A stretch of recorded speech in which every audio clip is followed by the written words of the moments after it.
اعوذ باللہ من الشیطان الرجیم بسم اللہ الرحمن الرحیم۔ سورہ بقرہ آیات نمبر 83 تا 88 میں بنی اسرائیل کو یاد دلایا گیا کہ انہوں نے اللہ سے کیے گئے اپنے عہد توڑ ڈالے، نہ صرف یہ کہ اپنے ہی بھائیوں کو قتل کرتے رہے بلکہ اپنے انبیاء تک کو قتل کر دیا۔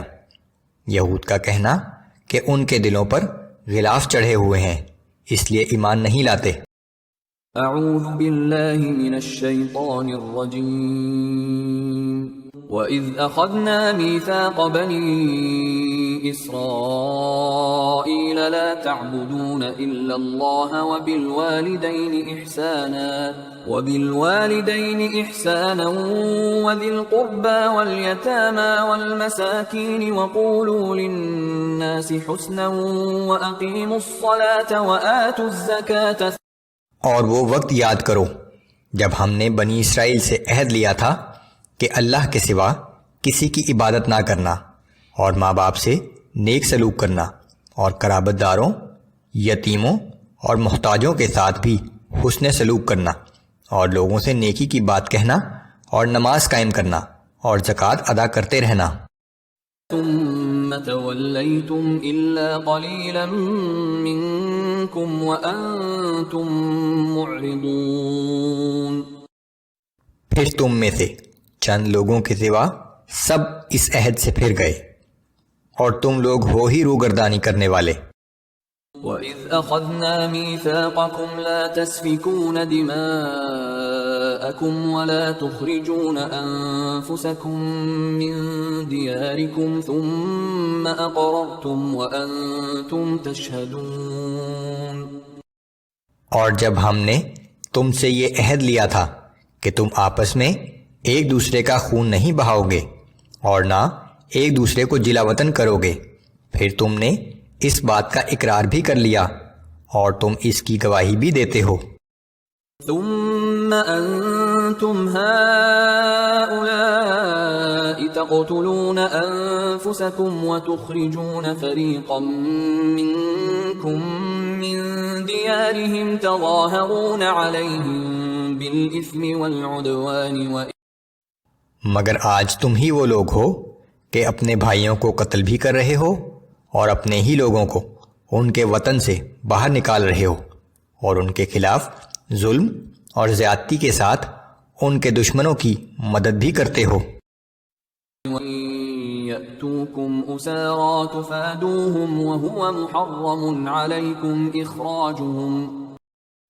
اور اگر تمہارے بھائی لڑائی میں قیدی بن کر تمہارے پاس آ جائیں تو ان کا فدیہ دے کر چھڑا بھی لیتے ہو، حالانکہ ان کو جلا وطن کرنا ہی تم پر حرام کر دیا گیا تھا۔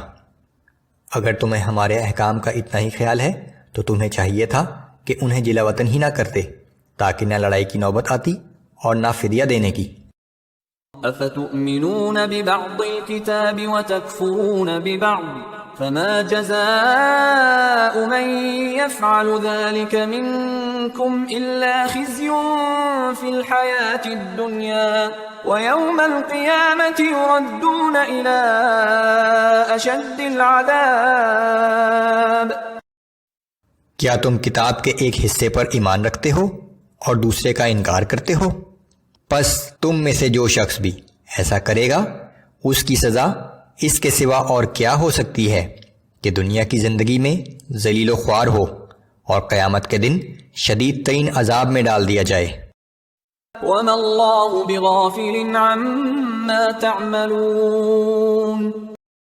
اور یاد رکھو کہ جو کچھ تم کر رہے ہو اللہ اس سے بے خبر نہیں ہے۔